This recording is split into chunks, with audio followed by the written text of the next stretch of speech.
You got about 2 minutes to get your name on those tickets and get it in the bucket if you want to win tickets for Creature Feature Live. So bust a move. Don't steal my pen. Cost me $3.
we're gonna get this shindig started again.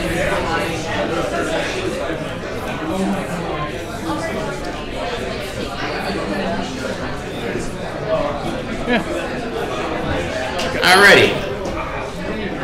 Well, I'm gonna get back real quick about those, about the 1970s and how rough it was with kids.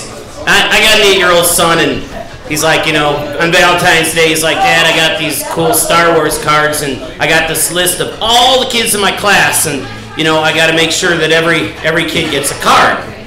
And I said, oh, that's nice, because back in the 70s, it didn't quite work that way. We all had these little shoe boxes with little hearts and stuff, you know.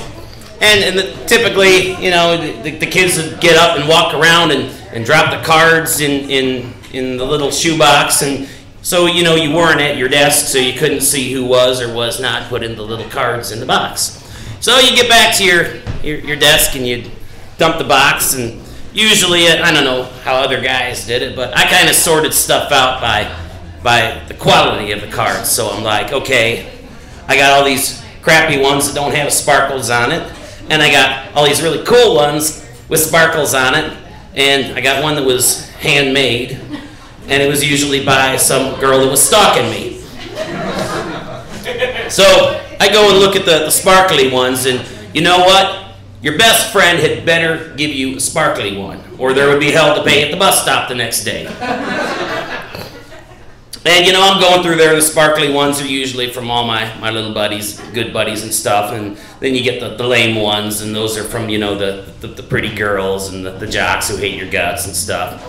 And then I'd look over at the nerdy kid next to me, and he's got like 5 cards, and they're from all the other nerds, and he doesn't have anything else from anyone else, and I'm like, oh, that's just the way it goes in the 70s, you know? Rough world. So one time I'm going through all my cards, and my best friend lived right across the street, and I don't have a card from him. And I'm like, next day at the bus stop, I'm like, dude, why didn't you give me a sparkly card? I thought I was your best friend. And he's like, oh, there's a girl that I really like in class, you know. And I said, yeah, but you get like 10 sparkly cards in the pack, so why couldn't you give me one? He's like, oh, well, I kind of gave her all the cards. And I was like, oh, really? And he's like, yeah, including the teacher card. And I said, oh, so she got 30 cards, well, 31 cards from you then. He's like, yep. He's got, I think, 8 kids now. So I was just kind of thinking, I'm like, well, it would make you a stalker and stuff. But in the 70s, I didn't have those, so that's all right. So anyway, yeah, so I'm helping my kid with his little cards and stuff, explaining to him how, you know, you got to give a card to everybody because that's the way it goes. And some of the teachers will actually check these days to make sure that everybody got a card from everybody. And I said, that's not the way it worked back then, son. And, you know, it's just this popularity, survival of the coolest, you know. And he's like, oh, well, I said, he's like, well, you know, I'm gonna figure out my way here because I got these Star Wars cards. And I said, yeah. And he's like, well, the cool ones here, you got the Boba Fett ones, those are way cool. Those are at the top of the list. So those are going to be going to my best buddies. And these Chewbacca cards, they really suck. So those are going to all the nerds. And I said, oh, okay. So the kids these days, they kind of figured out a way around it in their own little way. And, that's nice. Then he goes, Dad. I said, yes. He's like, when you die, can I be Dr. Sanguinary? My son is half Chinese. I told him, no, you can be Dr. Changuinary. It's father and son stuff, you know. All right, well, you know what? Because I'm a kind and generous guy, everybody who filled out a ticket here is going to get 2 passes. Creature Feature Live, except for Melvin Fatburger, my stalker. All right, so you folks see me before you leave so I can make sure I can legitimately write down your name on my guest list. All right, now who do we got up here? Got a list somewhere. All right, let's get back into the show here. Oh, goody. Family's coming up here. My favorite split personality friend next to Melvin. This ought to be interesting. Come on up here, dear. Yes. Well, I'm speaking to the nice part of your personality. Didn't Travis teach us anything? The nice. Nice.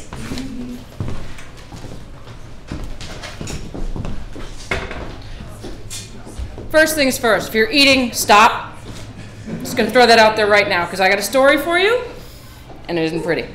No, she ain't kidding. No, I have not. I'm divorced, in case I can relate to anybody else out here. Yeah. Woo! Yeah. Congratulations. Thank you. Best birthday present the judicial system ever gave to me. I'm not kidding. Day after my couple birthdays ago, that was my divorce hearing. So free woman, thank you, Douglas County. Next best one was selling my house. So, you know, you give and take. Anyway, so who hates dating? Me. Who? There's a difference between dating and fucking. Yeah, see? Yeah. Anyway. And for those of you who understand, I don't quite have the personality for the commercials for eHarmony or Match. This is what I need. Ladies and gentlemen, please play with me. It's a lot of fun.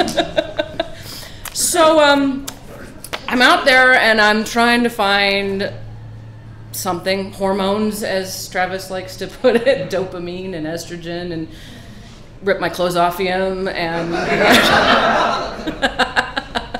so I come across a couple of websites, and I first started off with OkCupid, and that's been a lot of fun, mostly because they also gave me a Christmas present a couple of years ago. They made me a moderator. Oh yeah, I've seen a lot of cocks. Saggy tits. Oh, baby. So, yeah, that's been fun, but that's another story. Actually, darling, I have, and you never messaged me back, you asshole. You'll heckle me, but you won't date me. Asshole! What's the difference? Marry me, darling, marry me. How long? Would you like to be the next future ex-Mr. Hefemily? Only if you'll give me a divorce for my birthday. I know a few judges. I might be able to make it happen.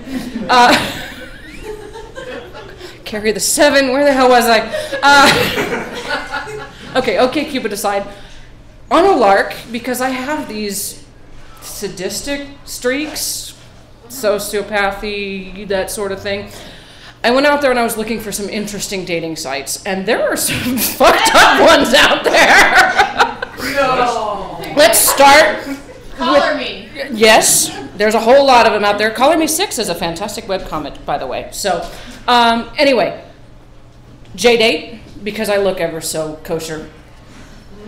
Sofer actually means Torah scribe, so take that for what it's worth. But I'm going to hell on a plate of bacon. I used to put bacon on my bagel. My bat mitzvah party was at a barbecue joint, really. And they said it was just a phase. That's what he said. Geek to geek. My favorite, however, probably had to be impersonals. Basically, it was throwing out exactly how fucked up you were and hoping somebody thought it was hot.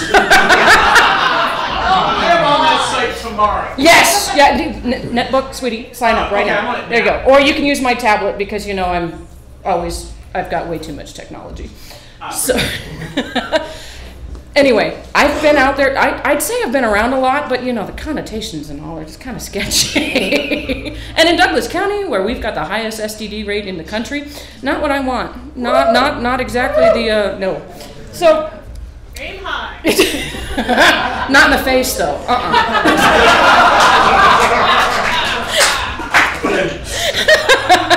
So I keep a blog, and I don't have a whole lot of shame. Like, just a few minutes ago, I had to pee, so I used the men's room because, yeah, fuck it, who cares? Sorry. That's all right. They have fantastic breath mints.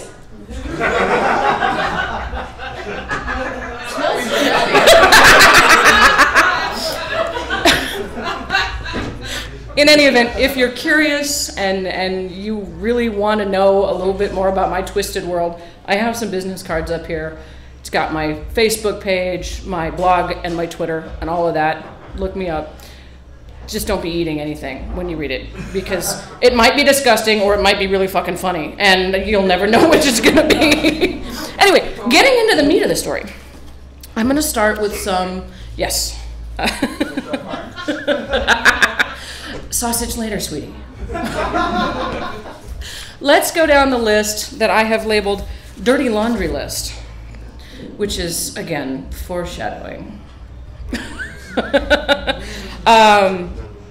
Yeah, every now and then, you ever get the urge to just play with people, you know, string them along? If they're fucking nuts, let's talk about this one. I had an IM conversation with a gentleman who, within about 2 minutes of initiating the conversation, was telling me how badly he needed to be in therapy since his dad used to beat him with a hairbrush, and his ex-girlfriend tried to kill herself because of him. Now, you ask, what on earth could you possibly have done to make your girlfriend want to kill herself? That asshole went to Taco Bell without her. The nerve. I know! God! The gall. It's sensitive. Yes. He was not following the nice guy principle. He was just an asshole. And look where it got him. Talking to you?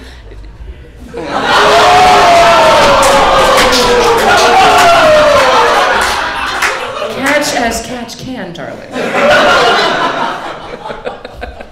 So, yeah, next. There was another gentleman who he had been, divorced for about 6 years, thereabout. Didn't have a job. Oh yeah, it was fun. This was just sort of dangle and watch you fall apart. Little background about me, I've been in the IT industry for the better part of the last 12 years. I'm sorry. Yeah, I know. It pays the bills barely. And you know, it's kind of fun to say a few of these Star Wars jokes and get all of them and not look like a troll. Because it kind of gets you what you want if you really want to use it that way. Why not? I know. But yeah, this guy was telling me that, you know, I was just acting out because I was recently divorced and it's just a phase. Okay. So the fact that my camp counselor from 1989 still not only remembers me but remembers my middle name is irrelevant. Let's see. Oh, yes, this is the same guy that before we even ever met, we were having an IM conversation about how I need to decide whether or not this is going to work. Okay, we... Yeah. I don't think he'd know a trout if it hit him in the face. Yeah, I did.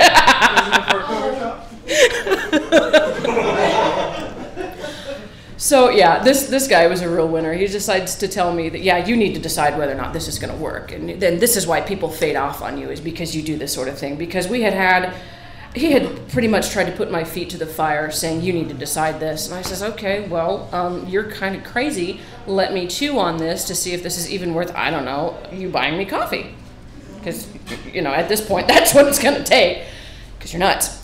I'd also gotten a new boss at work. So I thought, you know, it might not be the best thing to be caught on IM talking with random strangers at my desk when the boss comes in and tours the building.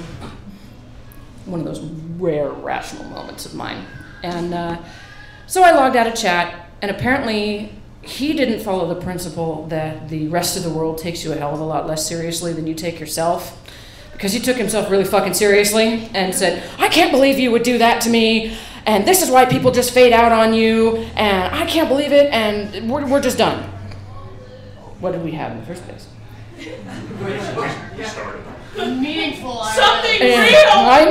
I am such a heartless bitch. And I have a collection of... Heads on your wall? Small heads. You're welcome. Shrunken heads. Being Jewish and all, you know, it's kind of... In any event, this guy was just nuts, and the story is not carrying near as much weight as I wanted it to. But let's move on. How about the 30-something from South Dakota that decided I was the love of his life from all the way into South Dakota? I mean, this is the kind of guy that would just... If you could stalk somebody from the internet, this is the guy that would do it. I mean, it was to the point where he was everywhere. It was like Skynet in my laptop. I would log on, and I keep myself invisible in a lot of ways, but if I was on my favorite social networking site, bing, hey, how's it going? If I would log on to OkCupid, bing, long time no talk, 5 fucking minutes! That is not a long time! You know, Eraser, something like that. But, and this is the same guy that would say, I think I'd like to come down and visit you, and I'm thinking of something, thinking, I'm on my period, you can't come down. I don't mind. Yes, you do. It's clot day.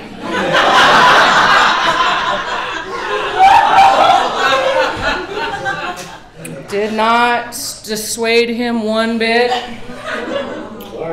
Yeah. So for anybody who may be on OkCupid, watch out for South Dakota. I don't even remember the guy's name, but yeah, this is another one of those that was just, I want to be your everything. No. Let's see, what else? Oh, I love some of the first messages you get on these dating sites. There's the ever popular, hey baby, can I come over and rub your back and you give me a blowjob? I think I've gotten that same message 4 or 5 times. Not just an approximation of that message, the same fucking message. Is there a Sparks Notes out there for this sort of shit? I need to know. It's a macro. All right.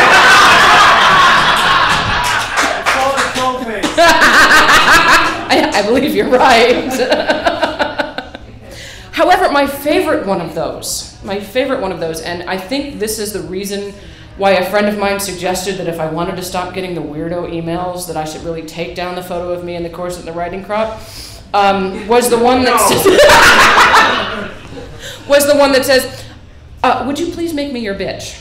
If yes, please respond. If no, please scroll down. Scroll, scroll, scroll. Please.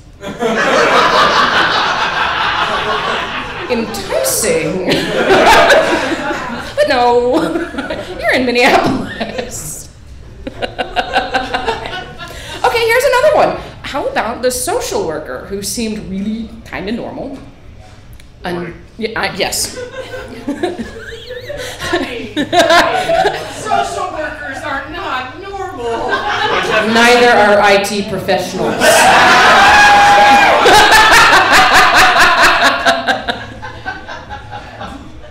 So, yeah, seemed kind of, yeah. Anyway, as we got to talking a little bit more, he decided that not only was he going to be the one to teach me about emotions and being touchy-feely and that sort of thing, but I was going to be the one to teach him about fucking. So much so that he wanted me to send him photos of my underthings and write him a dirty story about how I would make him watch me fuck somebody else. I understand the terminology. But normally it's not just, oh, typity, typity, typity, this makes me so wet. Normally it's, you're going to sit over there in that chair, and I'm really going to go get wet right over there. That's, yeah. So, yeah, that's another one. How about the bisexual guy that openly fantasized about how he wanted to be in an ephemerally sandwich, only he wanted to be in the middle. Meaning he wanted to be doing me, and he wanted to be getting did as well. No, that's too much fudge. So, let's see, where else do we go with this? Oh, here we go. How about this one? This one comes from a blog post called Duck Duck Goose Eggs. And this one really was one of those where it's like, this one just sounds like a train wreck. Let's see how many alarms we can make it. I think we got about 4. Younger guy, vegetarian in Nebraska. Yeah, he really wanted to give me some meat, though, let me tell you that. It was tofu. So yeah, younger guy, divorced, unemployed, didn't have a car, didn't have a license, had twins. My brother. Yeah. Does your brother have a duck? Because that's where this is going. Yeah, we're talking to our son. Does your son have 5-year-old twins? I hope not. I'll be raising those things. Yeah. Well, yeah, twin ducks. Yeah. I am not your mother goose.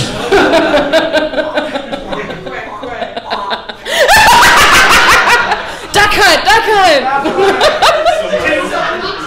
This one. Somewhere there's a dog laughing. Yeah, I know. I'm kind of a bitch, you know.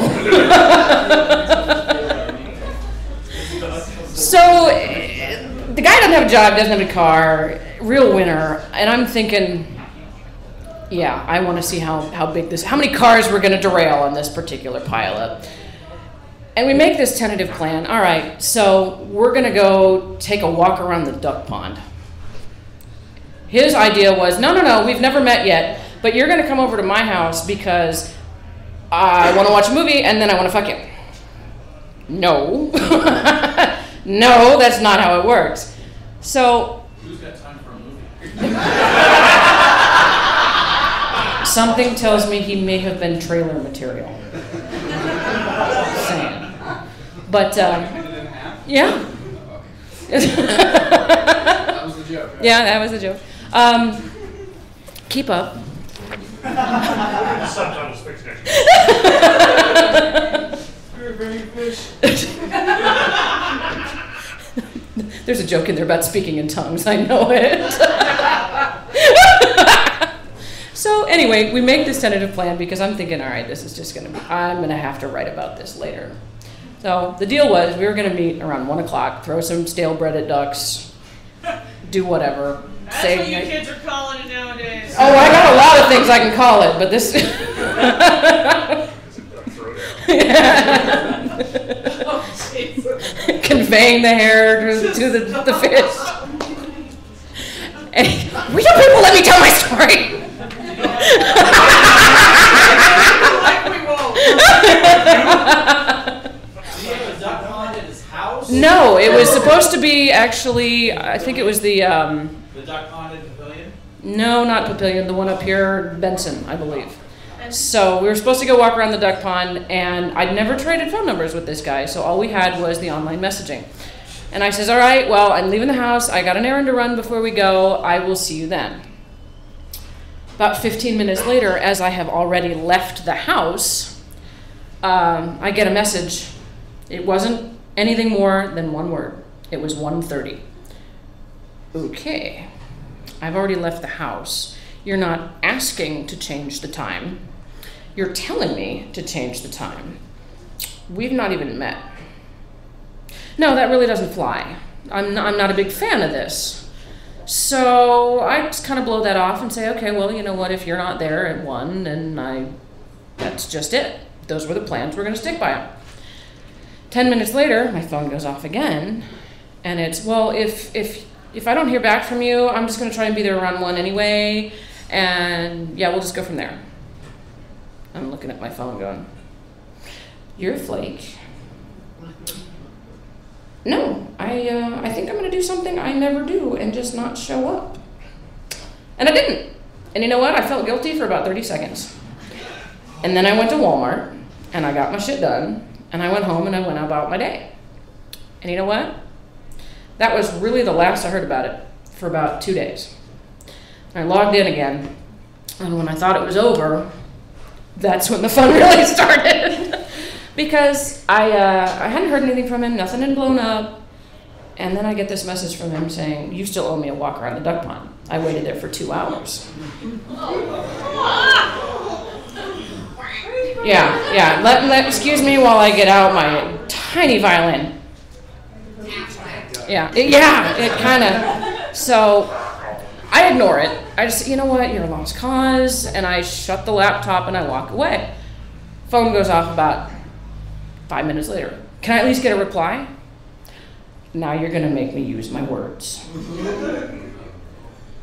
Yeah. So I wrote to him something. It was rather not pointed, but it was very, you're not gonna misunderstand this. Let's see here. It was, I'm starting to think you're a little too needy for my taste. Nothing personal. I know there are plenty of women out there who would love the attention, but to me this is a little much. I wish you luck on your search for Ms. Right, but I don't think it's gonna be me. Okay, you're not gonna misunderstand that. Leave me alone. To which I get this fantastic response. Oh, I can hardly wait. Oh.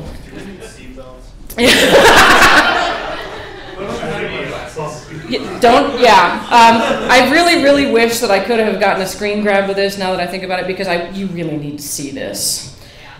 Yeah. I'm going to read it as best I can because I'm not fluent in text speak. Who was it we were talking about, the 3 brain cells? There's the one of them kind of firing up here. It says, yeah.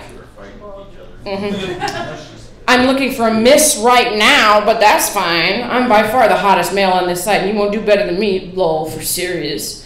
All the guys here are jockstrap, meathead, frat boy, wannabe bro fag, so it's your loss. I'm sexy, smart, and the most popular guy in our city. Who the fuck are you? I know a lot of people, and I have never met you. And I'm humble. Yeah. Yes, Let's see here. I'm sexy, smart, and by far the most popular guy in our city. I have a nice winky face. Well, you know.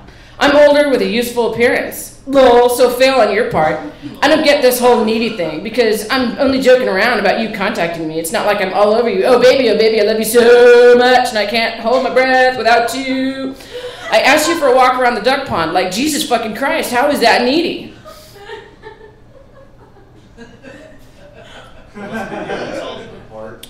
Yeah. I really don't know because I'm just staring there at my laptop going, oh, screen cap. Lol for serious. Yeah, lol for serious. Yeah, so yeah, to all of you jockstrap, meathead, frat boy, bro, wannabe fags. James. I would like to apologize on this guy's behalf. So yeah, I figured I really need to pass this around the room just so you can see this, because this is cut and paste right there. It's just For serious. for serious. Yeah, it's like that. What is that? That Geico commercial or whatever. I didn't know how to save, or I didn't know how to lose weight. So I just hired the popular girls. Going, oh, seriously? So gross. That's this guy right here. So if he's looking for a date, I might suggest them. But we're going to pass this around the room so you can see this. What's his username? I fucking don't care. Oh, that's not helpful. I want to say it's something like, well, here's the thing though. Between the time when I got that last message saying you owe me a walk around the duck pond, it got deactivated.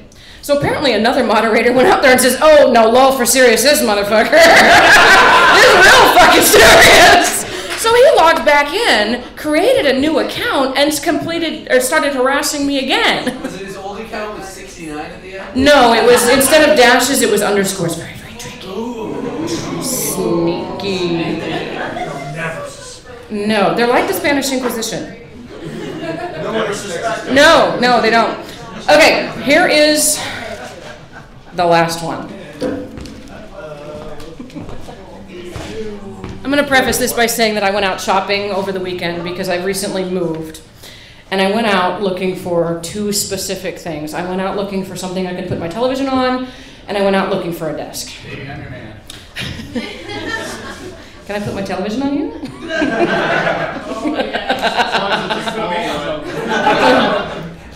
Something tells me I might be able to hang a towel off of you, but you know. Come up and see me sometime. Give me a washcloth. Paper towel? Tissue paper.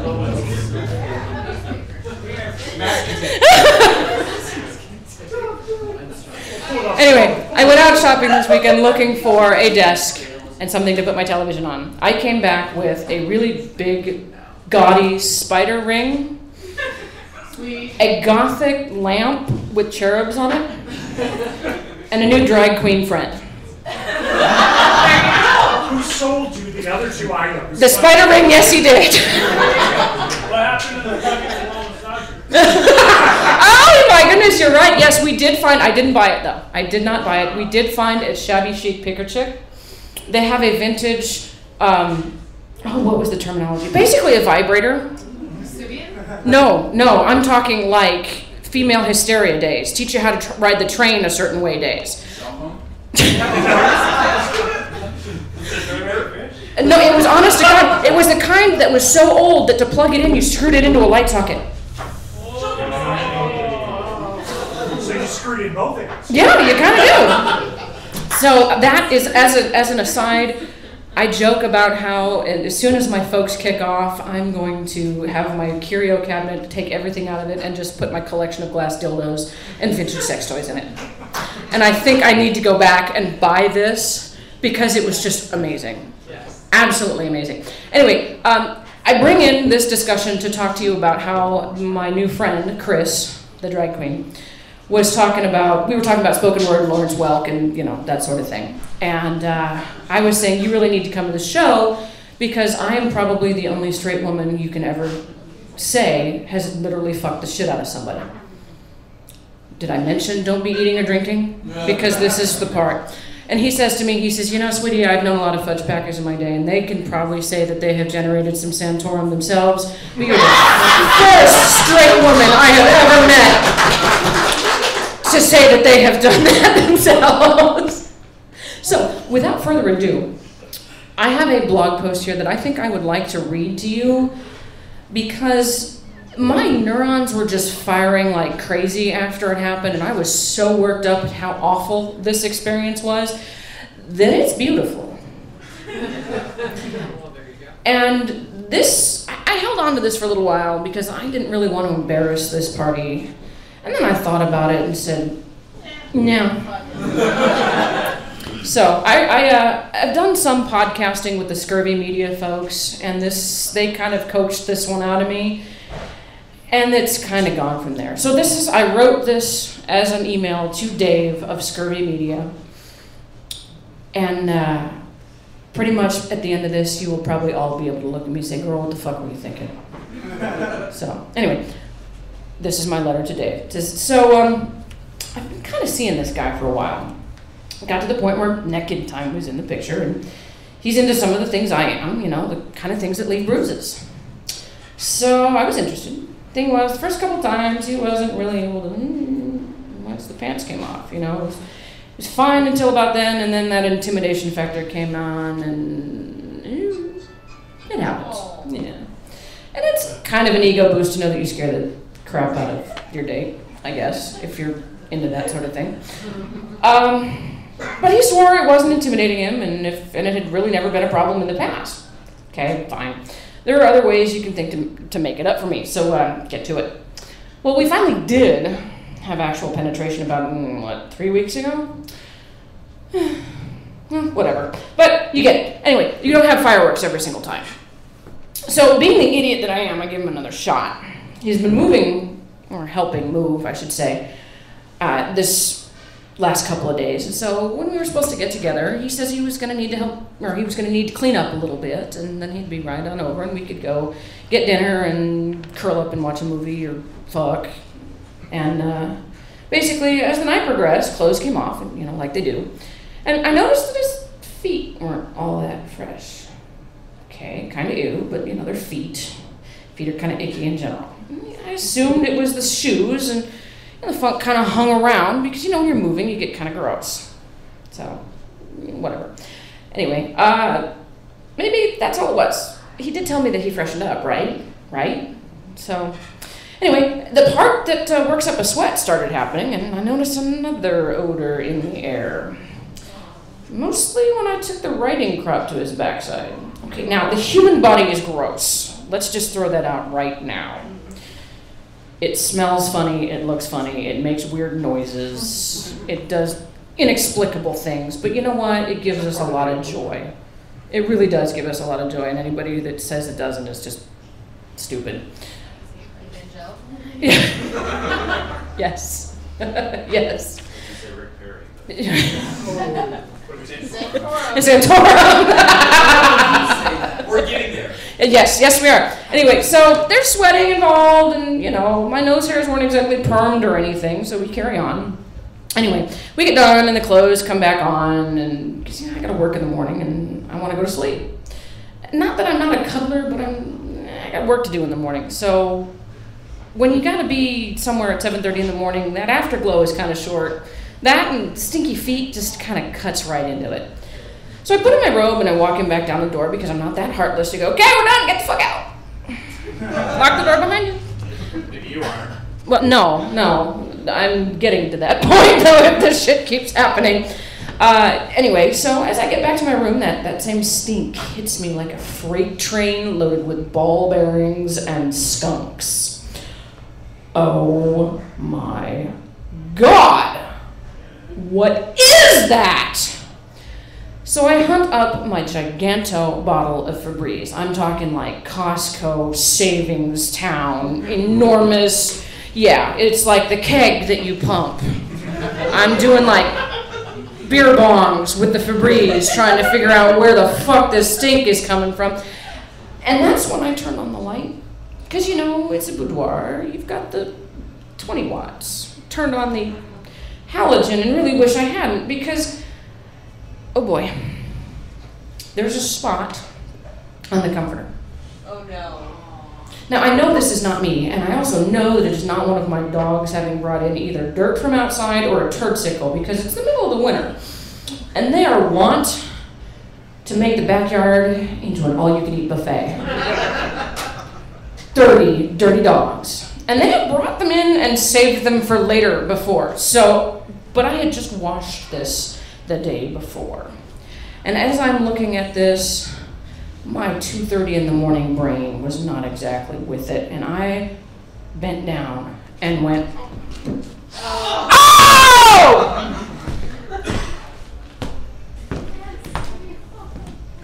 A motherfucker shit my bed. There was a skid mark, plain as day, like this, on my comforter. Yes. I'm really not making this up. Smeared in all its post-coital glory all over the sanctity of my slumberland. Hepatitis soldiers accosted my nose with their foul stink barbs. I almost puked. I had to change the bed. There was no way in heaven or hell that I could leave that. What the fuck? I mean, when you say you're going to clean up after you've been unpacking your belongings all day, I take it to mean you're gonna I don't know, wipe your ass. But apparently I asked too much. You fucked the shit out of that. I did. I totally did. Again, only straight woman that most of you will probably ever meet that can say that. And I'm not sure if that's a badge of honor or a badge of shame or both. If that's like the twin bandoliers or the Girl Scout sashes, you know, the good and the evil, I'm not sure, but it's on there. But that color doesn't look good. No, it really doesn't. I'm much more a black and red kind of girl instead of a baby shit brown. Oddly enough, and this is strange in itself, I had gone to a costume party where I went as Madame Curie, so I had these industrial strength elbow-length gloves, which I rapidly drummed up. And I felt like I was giving somebody an exam because there's the remnants of it right, plain as day. I get these gloves out. Snap! And this is the way we do the wash. And my poor best friend. I kind of wish she was here because she would like to give me some crap back about this, pun intended. I sent her a video or a text message that had a picture of the gloves with the words, "This is the way we do the wash, do the wash, do the wash." And she likes to tease me to this day that there is not enough bleach in the world. Fire could not purify. This is worse than an Indian burial ground. So yes, that is my story about how I have literally fucked the shit out of somebody.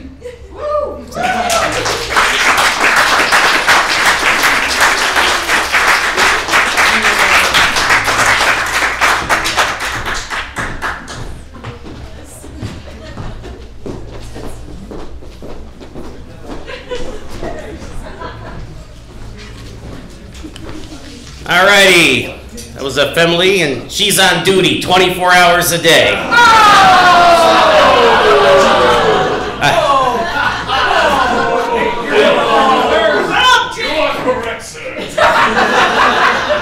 Alrighty, moving along hopefully to a more sanitary discussion.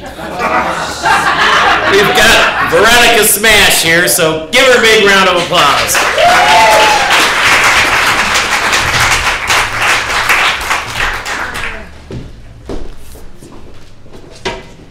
You left Melvin Fatburger's ticket up here. Yours. Oh. Has his phone number on it too. Sweet. Not yet, just saying. I didn't go to work today, so I didn't get a chance to print this out. So if you'll all bear with me. It's been a funny kind of serendipitous night. Not only am I dressed like an emotional maxi pad, I actually, for about 3.5 weeks, dated the high priest of the cult of Cthulhu, which is an actual sanctioned tax-exempt religion now. He lives... His name... I say Cthulhu, and I dated the fucker. His name's Venger Satanis. He lives in Madison, Wisconsin, and he's not that great in bed.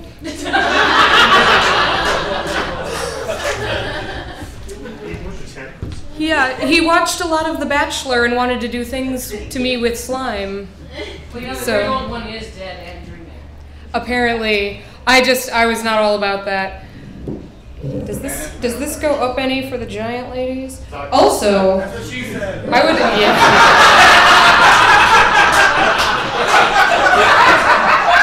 The answer is yes. There you go. I also would like to say, contrary to popular misconception, hot girls do not get hit on 24/7. You might say, but smash. But smash. No, this is not hot. This is intimidating, which means that I go out to a bar alone, nobody fucking talks to me.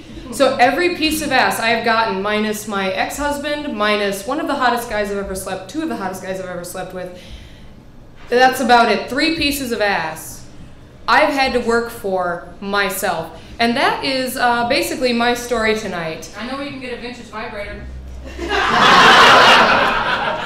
I also, the lipstick on the teeth is intentional. Quit staring at my tits. Thanks. No, seriously. Hot girls don't have it as easy as you think they do. I've had it empirically proven since I've moved to Omaha. I've only lived here for 2 years. And in those 2 years, I've discovered I'm a hot girl. Like, call a spade a spade. I'm sorry, but I'm also very intimidating, and you just can't sit back and wait for the dudes to come to you, because they won't. And I'm not sure why.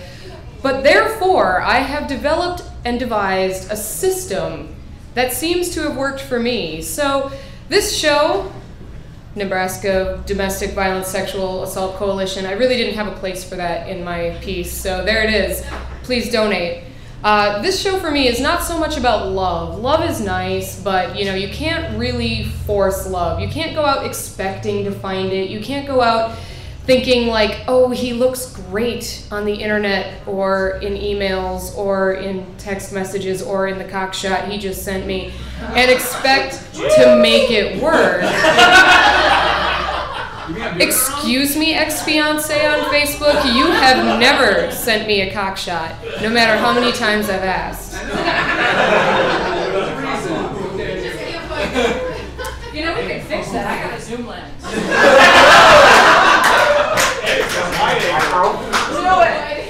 So, Beat, I'm sure he would throw.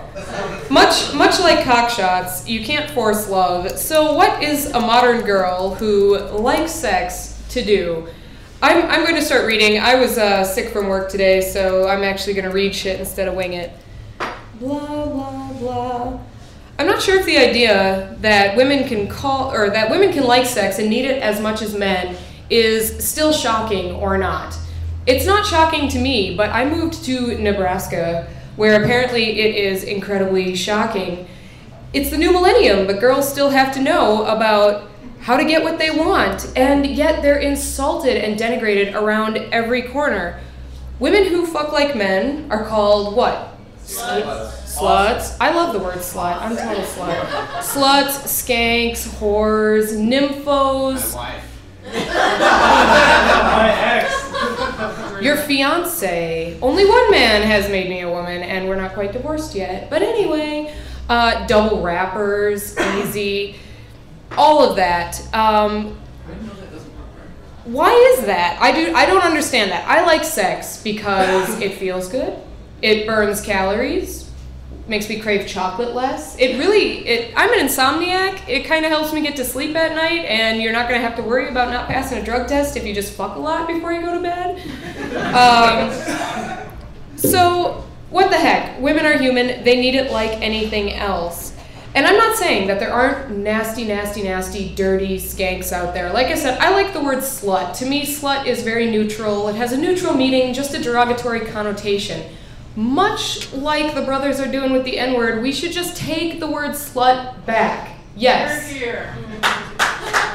I fuck like a slut, but I do not fuck like a skank. So, That's me. well, to me, skanks are the types of people that you want to wear 2 condoms with and get tested on a weekly basis anyway.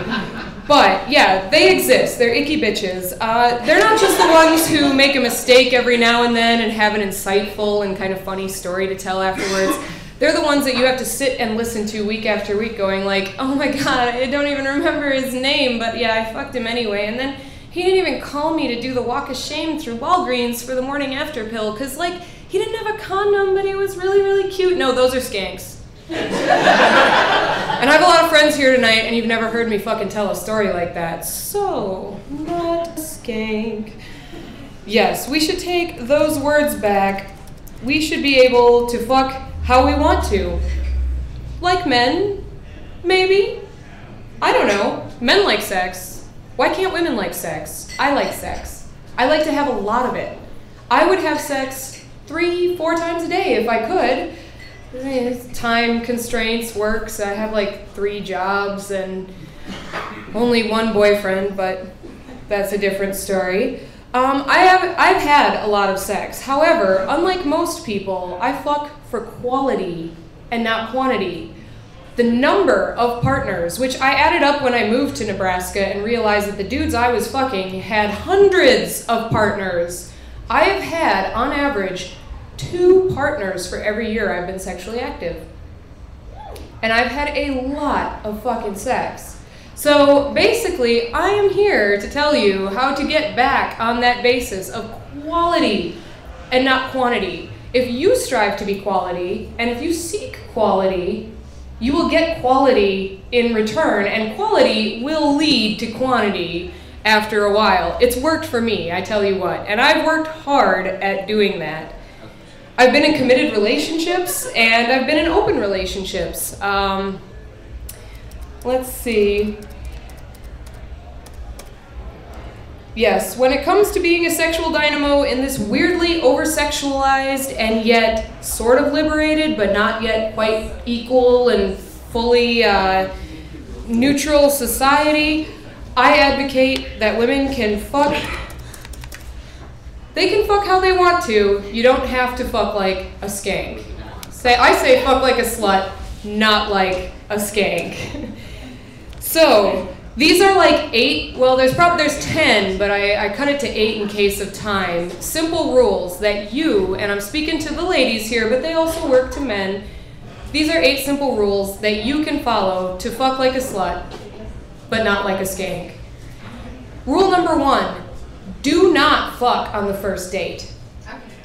I know it sounds like an antiquated philosophy in this day and age of music videos, whatever the kids are doing, and sexual liberation, but no. Do not fuck on the first date. If the goal is to develop a safe and quality fuck buddy relationship, you are actually being counterproductive. When you fuck on the first date, you are saying, you're not saying that I'm adventurous and I'm fun and I'm open to new things. No, you're saying I'm easy. I'll do this to anybody, not just you. I'm not special, and neither are you. It's incredibly counterproductive. I've actually done it 3 times, and 2 of those times didn't work out so well. One guy gave me the cold shoulder, even though the excuse to fuck on the first date was, it was the rapture, the first rapture. Yeah, it was like the 21st, and I said, you might not be here tomorrow. I might not, I was pretty sure I was going to be there tomorrow. I was looking for a straight drive into work the next morning. I was looking to get a house with a couple of cats. It didn't happen, but I said, hey, it's the rapture, and I'll make an exception for you. Would you like to fuck? Yes, he never called me. I texted him the next day. I said, hey, did you leave or were you raptured? And he said both, and that was as good as it got. Yeah, one of the other guys I fucked on the first date, we actually ended up fucking twice, and he thought I was needy. That was weird, because I'm so not. And the other guy that I fucked on the first date, he cleaned my apartment this weekend. So, 33% success rate. I'm not sure it's a good bet, but I'm pretty sure you just shouldn't. And that leads to rule number 2. If you're looking for quality and not quantity, you pretty much have to develop a fuck buddy type relationship. That means you have to make them do their time hanging out with you. You can't just say, yes, let's meet up for sex at 11 a.m. It's like, no, you are going to take me to dinner, and then you're going to go to this concert with me, and then we're going to have sex. It solves so many problems. Sex is at least as valuable as time. I would argue that sex is more valuable than time because it's a part of you that you choose to share, and hanging out with the person creates 3 benefits. You demonstrate that you have value beyond a skilled triumvirate set of holes. Also, you make them care about you and maybe even respect you. And then 3rd, you develop a friendship. This is really important because people tend to treat their friends better than they treat their lovers or their people they're dating. They tend to be more comfortable and trusting with their friends. They tend to communicate better with their friends. There tends to be this lack of, this foggy, we should be this way or that way wall. And there's a little bit more honesty going on. And if you actually just want to have meaningful sex with someone you care about and trust, you need to hang out with them. You can't just fuck indiscriminately whenever the hell you want. You have to put the buddy back in fuck buddy. I'm making that shirt tomorrow. I need one. Okay. I might. How's the help? No. It's a lot easier on the mental gymnastics you have to do when you start dating someone and you're like, what the fuck are they saying to me? Do they want me to be this way? Or should I do this? Or fuck that shit. Just be yourself. Be like you would be with a friend. It's also a lot easier on the heart because if you're honest with each other, you know what to expect. And it's a lot easier on your doctor bills because, like I said, people respect their friends more than they respect their lovers. Yes. We've already, like I said, serendipitous day, we've already had the Nebraska sexual STD statistics tromped out and whatever. So that would be rule number 2. Make them hang out with you. Rule number 3, as I've already touched on, communication is key. I'm not a fucking mind reader. You're not a fucking mind reader. You should not be with anyone who thinks that that is an ideal situation, not talking to someone. I advocate putting your intentions, your issues, your whatever out there right away. For instance, I'm emotionally unavailable. That turns a lot of guys off. If you want to date me for 2 weeks and call me your girlfriend, I'm not the piece of ass for you. I'm sorry. I'm just not. So I like to say, well, this is what I'm looking for, and if you're not looking for the same thing, you know, it's probably not going to work out. But I'm pretty sure that I can find someone who is looking for super fun hangouts and ass at the end of the night. Like, you have to come to my place and lock the door when you leave, but pretty much that's all I require. If they don't believe you or are not honest with their assessment of if they can handle your terms, that's not your fault. All you can do as ladies is put it out there. Like, hey, I have a friend who told me this weekend, she's like, I'm incapable of fucking without emotional attachment. I was like, fair enough. Tell the guys. Lots of dudes want emotional attachment. Way too many of them do I meet. But anyway. And you don't have to say, like, here are the rules, but I like to lay out groundwork for communication. For instance, I like to know who they're fucking and how often they fuck people. I think that's fair. It's my health at risk. It's my safety. It's my, like, what if I actually do end up liking them or they like me? It's like, yeah, I want to know those things. I'm not going to judge you. Like, things aren't going to change, but please be honest with me. Now, what do you want from me? Some guys say, I don't want to know. And I'm not really cool with that, because if I'm having sex with 2 or 3 other people, you're likely going to meet those guys. You're probably going to have to go out to beer with those guys, and if one of those guys brings me, I'm probably going to leave with that guy. So I like to be full disclosure. Some people don't like that, but as long as you come to some kind of terms for communication that you're okay with, I think that's all right. Oh, and I should say, I just scrolled past it. There we go. I always want to know who and how often my fuck buddies are sleeping with, because information is power. It helps me make better decisions, and it keeps shit from getting needlessly complicated. Of course, if they don't hold up their end of the communication deal, cut them off. No ass is worth being lied to. And that kind of works. There you go.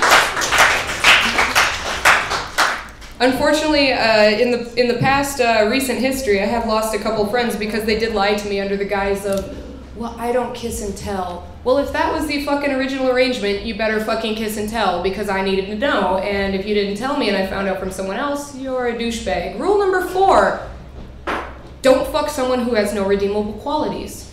Is a baby's arm for a cock, is that a redeemable quality? No. Don't reward bad behavior. Don't fuck douchebags, even if they are super hot. So, yeah, James, you don't deserve any ass at all because you are so fine. No, it's a mistake that we've all made. It's like, oh, that guy is so good, and I just want him, and he can treat me bad for a little while. But no, it's a mistake that you will not keep making, because it is just too hard on yourself. And I will admit, I have really bad douche star. I always have. Towards the end of my marriage, I was open with my ex-husband, and he'd be like, why are you fucking that guy? He's a total douche. And it took 2 or 3 douches for me to realize, like, oh my God, I just don't really know which guys are douchebags. Well, here's a primer. First of all, the hot douchebags. You know who these guys are. They're the guys who are on Facebook pulling up their shirts with one hand and like making a gang sign, or holding a bottle of brand name liquor in the other, or they're hugging a girl and they're making the gang sign, like, what the fuck does this mean anyway? I don't know, but everybody on Facebook be doing this in some direction. It's male Dutch days. It's not Wisconsin. Yes! Maybe. Midwest. Homeless gangstas. Outside. Anyway. That's one of my favorite jokes. No, I have met a number of hot guys on like Facebook, or, you know, through random friends of friends, modeling on dating sites, whatever.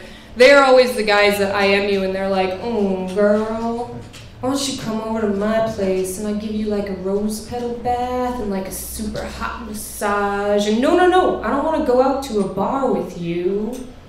I just want you to come over here. Did you check out my Facebook pics? It's like, yeah, I know you've got abs.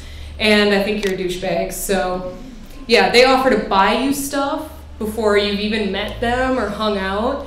I actually got texted by a guy today who offered, he was like, how come you're sick? And I said, well, I'm kind of poor and I can't afford the vitamins I need. And he's like, how much are they? I go, $300. He's like, I'll buy them for you. I've never even met this guy. He friended me on Facebook and my phone number's up there. And yeah, he started texting me. I'm like, really? You're gonna give some piece of ass like $300 to buy some vitamins you don't even know?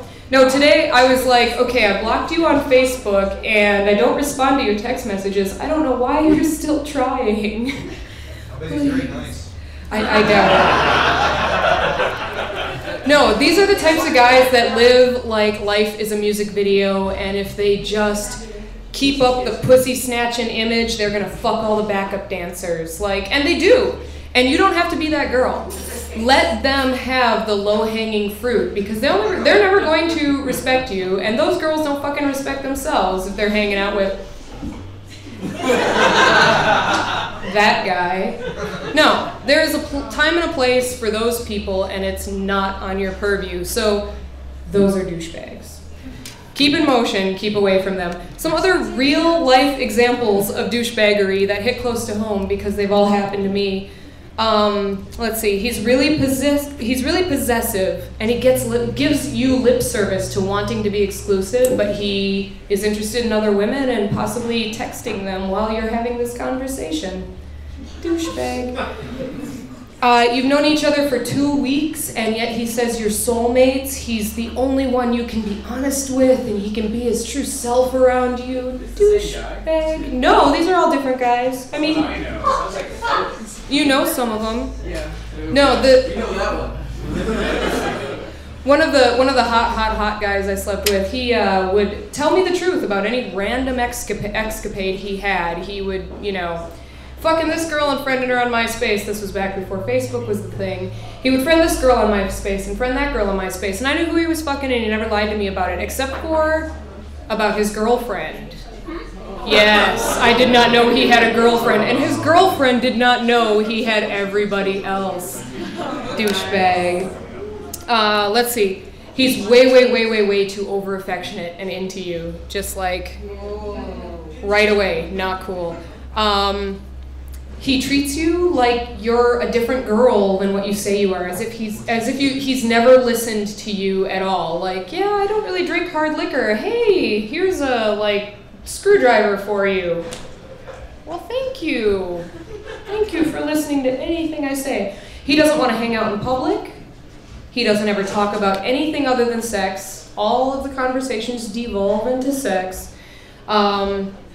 He's buying drinks for every girl at the bar and their mom. Literally. That night ended with another douchebaggy trait. He pissed in my bed. Yeah. Oh, yeah. I know you remember that. It actually happened twice. I didn't tell you about the second time. That was a good night. He doesn't want to meet any of your friends unless they're hot chicks. I'm sorry. All of my friends who are chicks are hot chicks, but that is 5% of my friends. That includes James.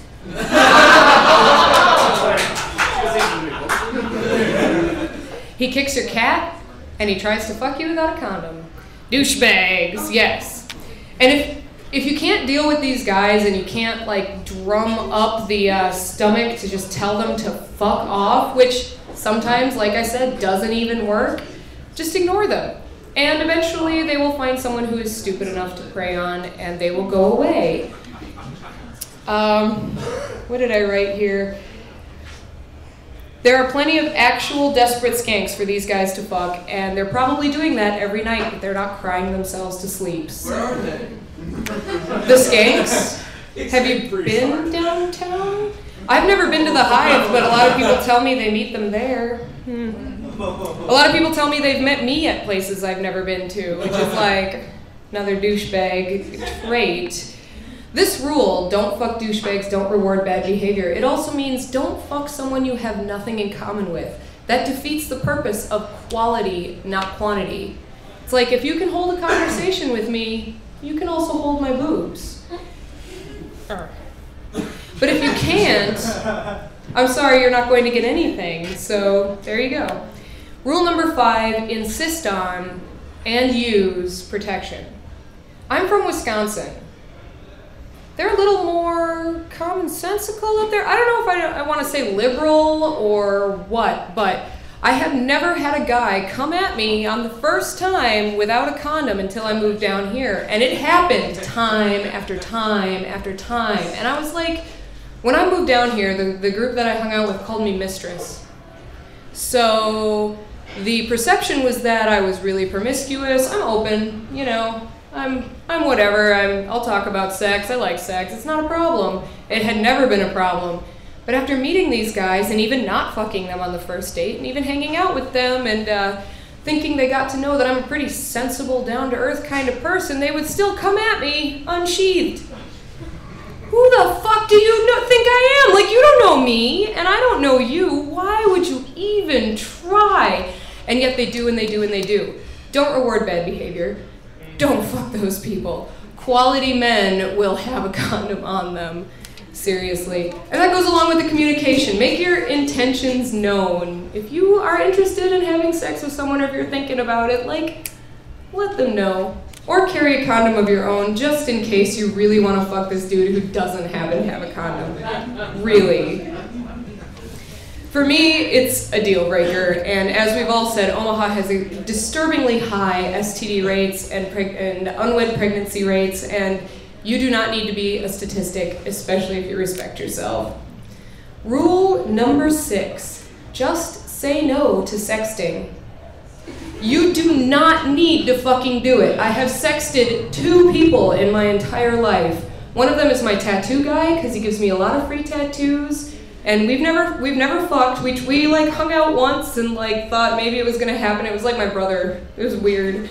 And he was like, look, I brought condoms, and I was like, what are you gonna do with them? And he goes, nothing. All right, I'm safe. Balloon animals. The other person I have sent nudie pictures to is my soon-to-be ex-husband. He lives in Wisconsin. We're like best friends. We talk every day. I don't sext anybody. Women, you do not need to sext anybody. I don't care what you're wearing. It's advertising enough. Nobody, this is all Victoria right here. This is not me. And yet no one has ever gone, oh, when I've taken my bra off. Like, really? You do not need to send people nudie pictures. The fact that you are there and you are interested and you are giving them a chance. By the way, Omaha metro area has more men in it than women. So you have the power. You do not need to sext anybody. Also, dudes that can't really like hold a conversation, that all they can do is sext you. I'm sorry, but it's never a bigger turnoff than when all I get from someone, or like, you know, 30% or more of what I get from them is cock shots. That's all you got? You can't. I'm a car girl, like I'm a gamer, I'm a nerd, like I can talk to dudes about anything, and all you want to do is send me pictures of your cock? Not quality. I don't care how big it is, I don't care how baby armish it is, like I can find one of those. No. I can buy one of those. And here's the other thing. From personal experience, like I said, I've only sexted 2 people in my entire life. I have had people come back to me and been like, oh, well, back in 2009, you were sending me all these dirty pictures of yourself. No, you have me confused with some other girl. Which means people who sext other people sext everybody else, and you are just another fucking pussy or set of tits or whatever the hell in their arsenal. They are forwarding it to all their friends. They are using that as advertising of, you know, look at this hoe, look what she sent me, and you're not even a discernible face to them. You're just some parts. So no sexting, kids. You really don't need to do it. I don't know why anybody ever did. Rule number 7 is pretty self-explanatory, but I think it needs to be said. Don't do anything drunk that you wouldn't do sober. When you're hanging out with someone and, you know, the relationship is maybe like, I don't know where it's going, explore your options ahead of time. make a decision about how the night's gonna go, whether you drink or not. And if you can't trust yourself drunk, don't put yourself in that situation with like, I don't know how it's gonna go. I recently had a scary encounter. I knew I wasn't gonna fuck this guy, and I invited him up to my house, and I said, we're just gonna talk. And he still tried to fuck me. Like, to the tune of 10 times no tried to fuck me, and finally when I was like at the ready, he got off me. But no. And I was probably a little too happy and giggly because I was a little too drunk. Don't do anything drunk that you wouldn't do sober. It's, again, about respecting yourself and about finding quality. And if someone's gonna take advantage of you when you're in that situation, not necessarily a good thing. And rule number 8, don't fuck anyone unless you are certain. Life is too short for regrets. You will regret that bad or awkward lay more than you will regret going home alone. And I'm a fucking insomniac. I need the sex to get to sleep, and I would still regret that bad or awkward lay more than I would regret going home alone. There's just no need to go, yeah, because life's too short. And the older I get and the farther away from birth I feel and the wiser I feel, I still think life's too fucking short. I'll probably be on this earth for 3 times as long as I've been here now, and I don't feel the need to have bad sex or awkward sex or whatever. So those are the basic rules. I'll just quickly go through the last 2 rules because I'm almost done. If you get to the advanced point where you find this quality, and you can have sex 2 or 3 times a week with your fuck buddy, maybe you even have like 2 or 3 fuck buddies that you alternate with, because it's the modern world and people have jobs and kids and responsibility and all that stuff. Oh my. There are 2 advanced rules. Number 1, leave with the person who brought you. Maybe you're hanging out with 2 or 3 of your friends, because fuck buddies are also friends, and it's cool to hang out if you're all cool with all that stuff. But you should leave with the person who brought you there, or come alone and set no expectations. Much like customer service, setting expectations is so important to not breaking hearts, because worse than a reputation as a slut or a skank or a hoe or whatever is a reputation as a lying, cheating whore of a heartbreaker. Because everybody in this town knows everybody and everybody talks, and you just don't need that on yourself. So set expectations, leave with the person who brought you, and or communicate. New concept, I know. Last rule, 1 person per day, please. I have been the queen of open relationships for a very long time, since about like 2000, I think was my first one. 1 person per day, please. If you get some morning sex, unless it's really fucking early in the morning, I don't know how you can justify fucking someone else until the sun has risen and set again. Just don't do it. If you get a nooner, don't expect anything at night. If you follow through with these policies, and if you're straightforward with everybody that you're having sex with and with everybody that you care about, they'll know how you roll. And this isn't necessarily about like just fucking indiscriminately, because hey, someone might come along that you actually care about. But if you have the integrity and the self-respect to do things the right way, they will know that, and they will respect you, and they won't look at you like just some random slut and skank. You can fuck however the fuck you want to fuck. And if you do it right, you're still girlfriend material. Because you respect yourself, you have a set of morals and a code by which you live by, and you have imparted that to someone else. So that's all I have to say. Happy fucking after Valentine's Day, people.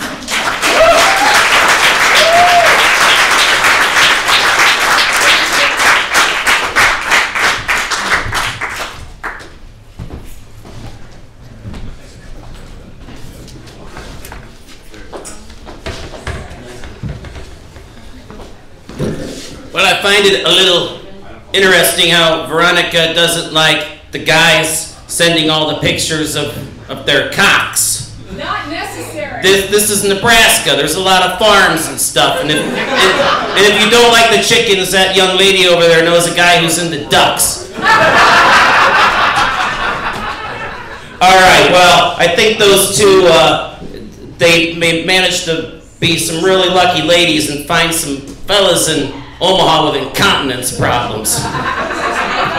And I looked out the window, and yes, the stars and the planets are aligned, and everything's going to come to a big messy end, I'm sure, with our next guest, Mikey Taylor.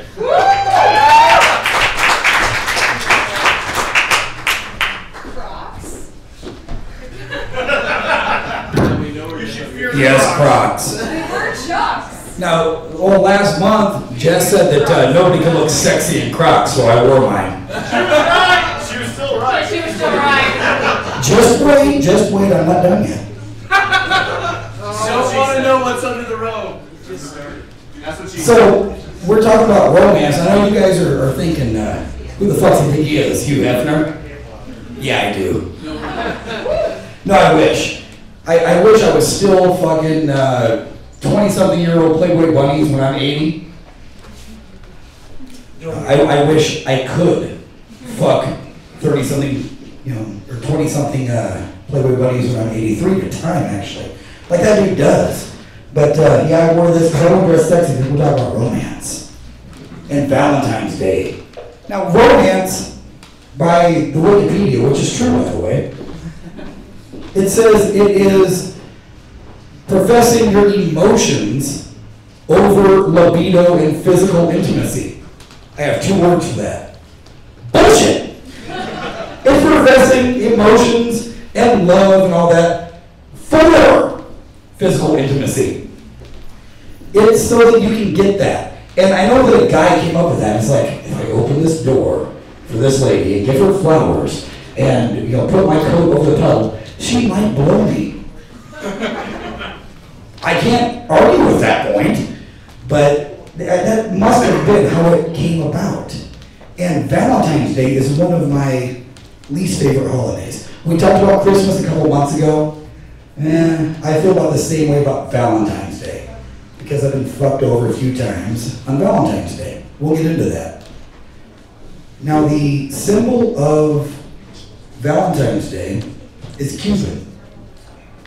Little baby that shoots arrows at people and flies around all cute.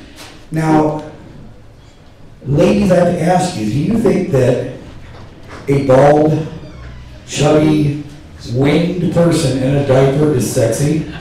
Oh, yeah. Where's this going, man?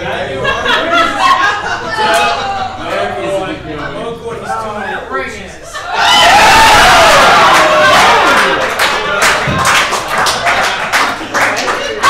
If you think this is sexy, we can talk after the show. So, yeah, my name's a crooked. But 10 goddamn minutes, and I come back in here and you're in a diaper? See what you missed?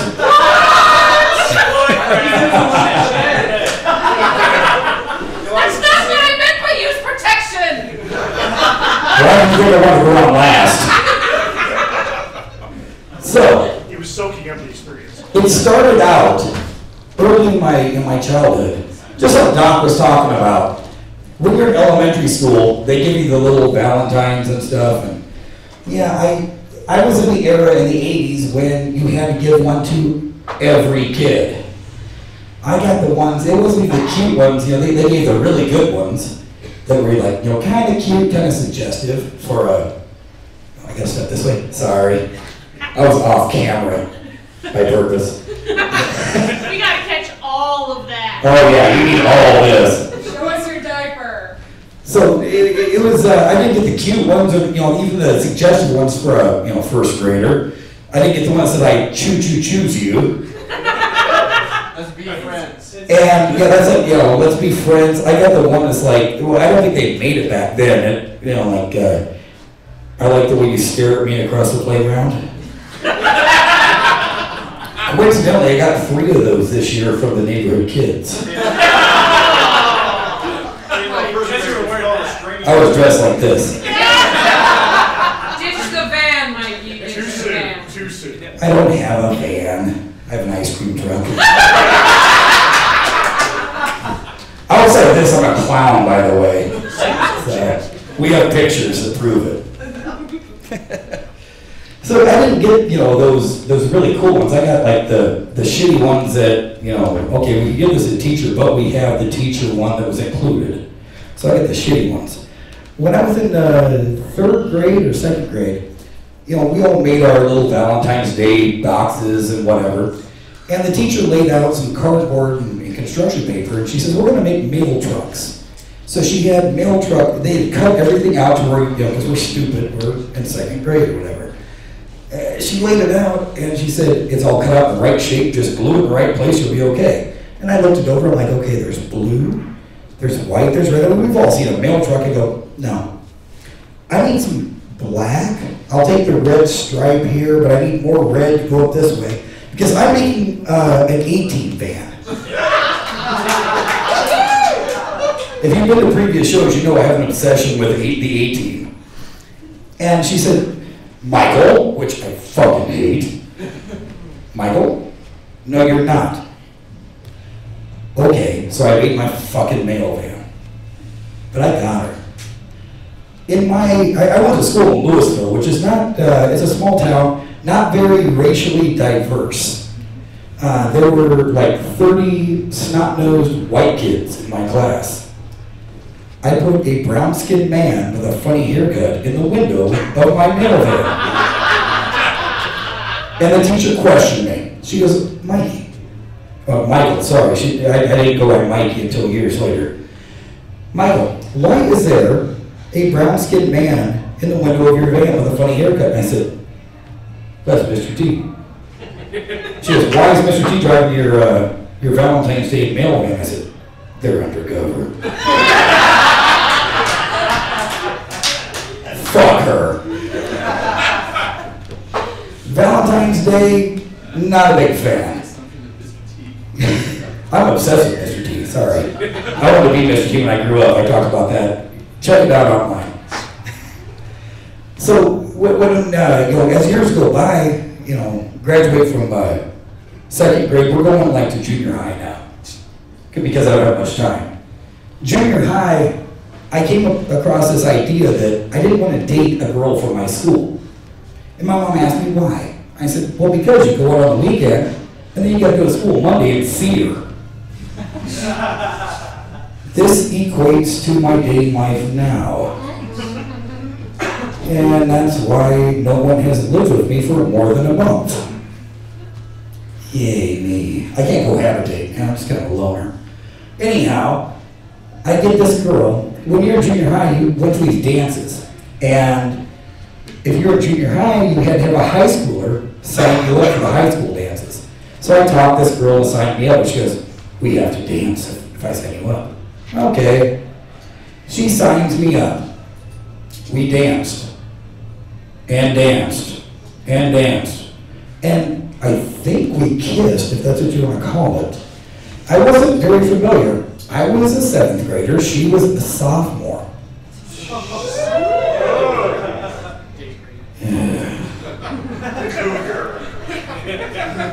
What the kiss was, I kind of stuck my tongue in her mouth, because I thought, well, after she pried my lips open with her tongue, and kind of moved it in a circle on the dance floor as all the teachers were watching.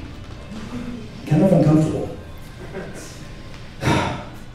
About 3 weeks later, she broke up with me, and this was my first heartbreak. I went home, heartbroken on a Friday, grabbed a cassette out of my vast collection of cassette tapes by a band called Poison. Open up and say, ah. I believe it's song number 9 on the second side. Every rose has its thorn. That song is like 3 minutes and 27 seconds long. I know that because I would listen to it and cry and sob into my pillow. Hit stop, compose myself. Hit rewind, take it back to the front, and listen to it again. I had it down so well that I could do that by memory. I didn't need a little counter. I just hit that thing. I did this for an entire weekend. Then I was over it. It's done. Horrible, horrible experience. graduate to, I won't say adulthood because I still don't think I'm an adult. Your diapers say otherwise. I work in a nursing home, I stole this thing. And I brought 3 extras just in case I used one. This is number 2. Now, when I get into my adult dating life, 21 or so, I went on a blind date.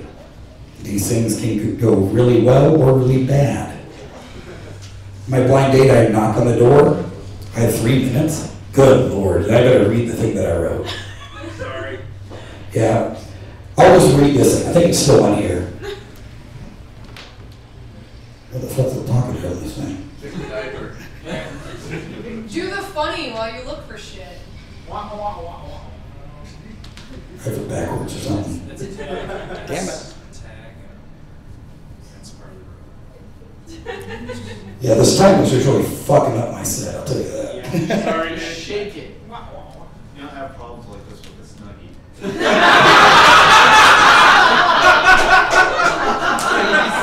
This is the big one.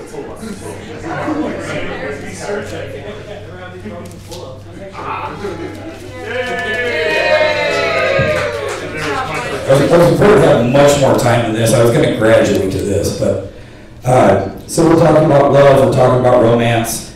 You got to talk about hormones as well, and hormones will make a man do crazy things. This is a story of one of those things. This is entitled "The Day I Lost It." It was a beautiful July afternoon in 1993, and a 16-year-old Mikey Taylor was sitting home alone.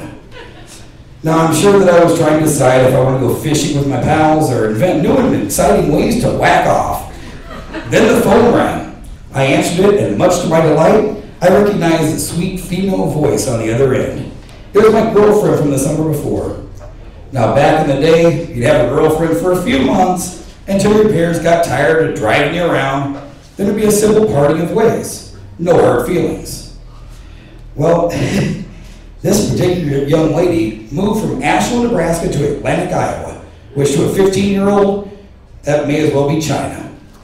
So she was calling out of the blue, telling me that she was back in town for a visit, and I can come pick her up because she wants to see me. I rushed out the door and fired up my 1977 gold Ford LTD. Yeah! With visions of strawberry blonde curls, freckled cheeks, and twinkling eyes. But oh, how time skews the memory. I pulled up in front of the house, and here she comes running out to the car. Apparently, Atlantic, Iowa was not kind to her. How the hell did I turn that inside out backwards? That's what she said. That's what I said. I'd love to be able to do that. I'd be in movies. The space between her freckles had filled in with acne. The twinkling, youthful look in her eyes had been replaced with a sort of crazed stare, and somehow she packed about 70 pounds onto her petite frame. I believe this is called blossoming. She jumped in and quickly informed me that she was hungry. I stopped by at Bretto's Pizza, and when we had difficulty deciding what type of pizza to order, we settled on getting 2 different medium pies. Upon arriving at my house, we tore into the pizza, and after only 2 pieces, she took my plate away, grabbed me by the hand, and asked if my bedroom was still right over there. She escorted me to my room and asked me to put on some music. So I turned on the 3 CD changer that I had to hear Nirvana or Pearl Jam or Soundgarden or whatever band of the day. And I turned right around to find that my pants were being removed. I was thrilled and frightened at this. Now, I had done the research, but never really tried this out with a partner. I was shoved out of my waterbed, and my pants were around my ankles, and her face was right here. Yay. No. This is a new sensation that was not that unpleasant, so I figured, what the hell, and I went with it. I was really getting into it, relaxing, and closed my eyes. I shouldn't have done that, because I didn't notice that she had decided that it was 69 time. Now, when this is your first time, it's kind of scary. but it's not altogether a bad thing. But when it comes as a total surprise, yeah. I felt one fleshy leg slide up on one side of my head, and moments later, not only could I not breathe, but I couldn't hear the music either. Now, I was on a waterbed, being smothered by this girl's naughty bits. So I figured there was only one way to escape without interrupting what she was doing. So I pushed my head backwards into the bed and took a breath. Now, anyone that knows anything about a waterbed knows that a little motion on that end causes a tidal wave on the other end. Because of her motion down there, caused my head to be thrust upward several times. That's why I got the bloody nose. So there I am, pinned to my bed, bleeding, utterly terrified, but feeling really fucking good, when she rolls off of me onto her back and says, "Take me." I have no fucking idea what she means or where she wants me to take her, so she had the point. I figured this was as good a time as any to grab one of those condoms that I've been collecting up until this point. I nearly severed my cock off trying to get the fucker on. So she grabbed it, turned it right side out, and installed it like a pro. Then she guided me to where I was supposed to be, and it was at that moment that the CD player shuffled to the next disc. There was wild applause, and that's really the only part of this experience that was exactly as I had imagined it would. The next line that I heard was, "So, I was licking this girl's asshole." Yes, the soundtrack to my first sexual experience includes Andrew Dice Clay's Dice Rules Out. I listened to one of my favorite comedians of the time as I awkwardly wiggled and wallowed around on top of this poor girl for at least 10 minutes. Then it was over. This beautiful, traumatizing event was done at one painful, short, embarrassing climax. With a mixed look of relief, disappointment, and understanding, she smiled, tousled my hair, and said, "Now let's get back to that pizza." And that, my friends, is the day I lost it. Thank you very much.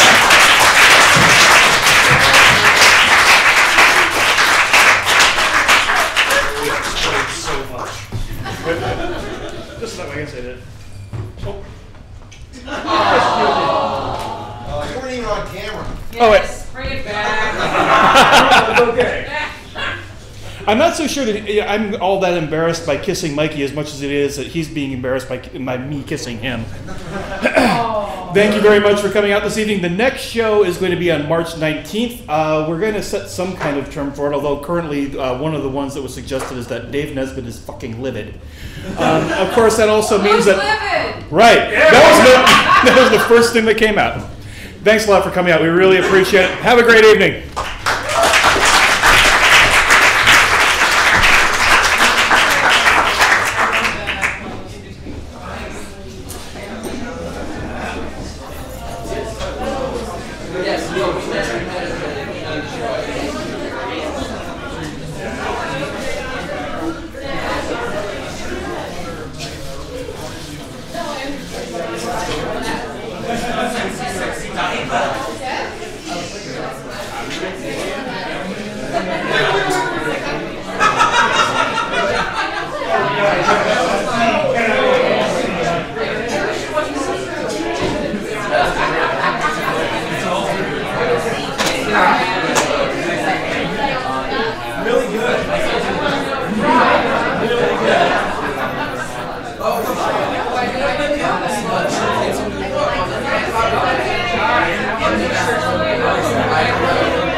So there's some woman walking around the nursing home peeing all over the floor because he took her diaper. Or as we like to call it, Tuesday.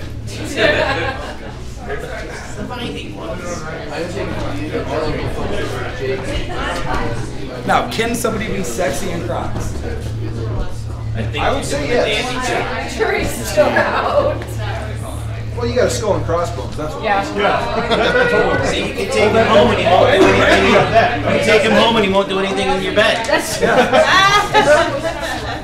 We all gonna finish? Who are we missing? Veronica! Veronica! What? Oh, Get up Jesus here, will you? Christ. Pay attention. Short stuff. Are you gonna do the? No. Yeah, you gotta do your. Yeah, you gotta do Shoot outside. I've broken my hands too many times to do that. Why is the diaper Just hit that button and I'm like baby and tired. Desperation. Yeah. That's a terrifying photograph. I'm amazed that they were kind enough to get up here with us. Yeah. I've got more leg than Wakey. That's the problem.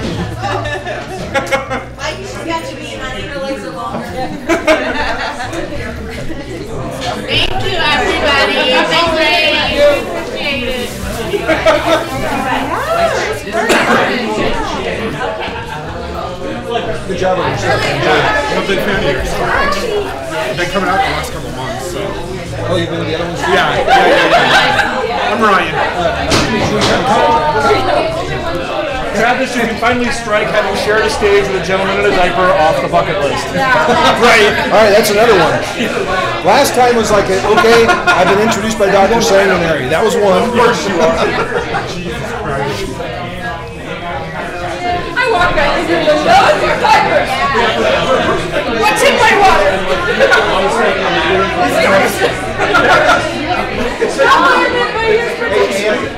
Are we off the air? I'll take the